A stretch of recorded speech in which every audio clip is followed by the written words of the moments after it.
Yeah, my name is Chan Winjai. I'm from Shah Alam.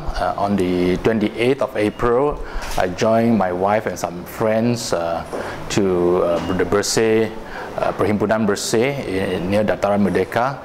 And at around the time of about 4 p.m., I heard the commotion and tear gas was fired by the police, so we were running away and we were walking towards Jalan Tunku Abdul Rahman.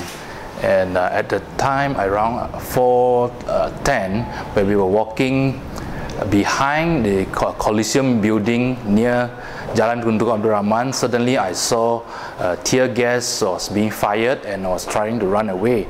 Then I noticed that there's one tear gas canister flying towards my leg, and it hit my leg directly. Immediately I felt that it was so painful on my left leg that I couldn't walk. My wife has to carry me to a nearby open car park area where we were resting there for around 15 minutes. After that, I heard there was some commotion, and 2 more tear gas canisters was fired into the open car park behind the Bata building near Jalan Tunku Abdul Rahman. Luckily, there was a group of medical officers around there came to my assistance, and they have to carry me to a safe area near Sogo building, where they allowed me to enter into the subway restaurant near Sogo. After a while, the ambulance came, and they actually fetched me to the general hospital and was given treatment at general hospital. And this is the report from the general hospital medical officer. It says that this patient was involved in BERSIH rally, and his left calf was hit by tear gas canister, and the injury involved is soft tissue injury at my left leg. Thank you.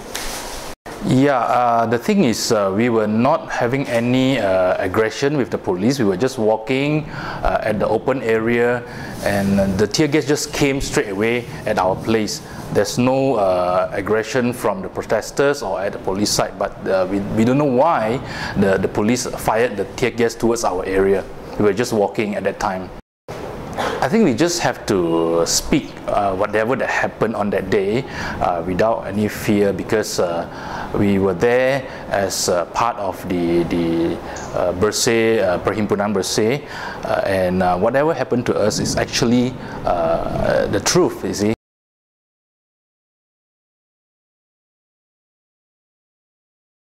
My name is Satish Kumar.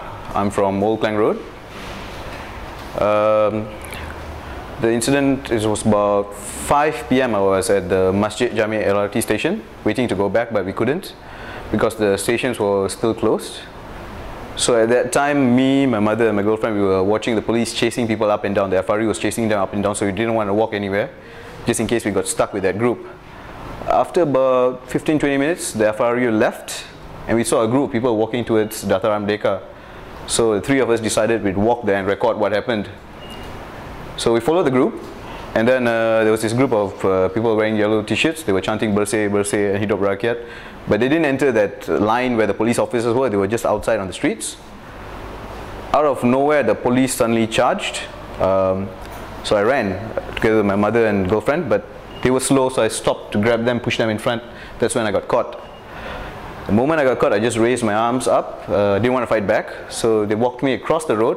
As I reached across the road, I was kicked from behind, and I fell to the ground, and then about 10 officers started stepping and punching and kicking me. I lost count, so it happened for about 20-30 seconds. That's why I had the cut on my head because of that. After that, the 2 officers that were holding me, they grabbed me up and told the rest, okay, that's enough, that's enough. Then we continued walking towards the side alley of Dataran. There was this real fat traffic officer. He got off his bike, casually walked up to me, punched me in the stomach once.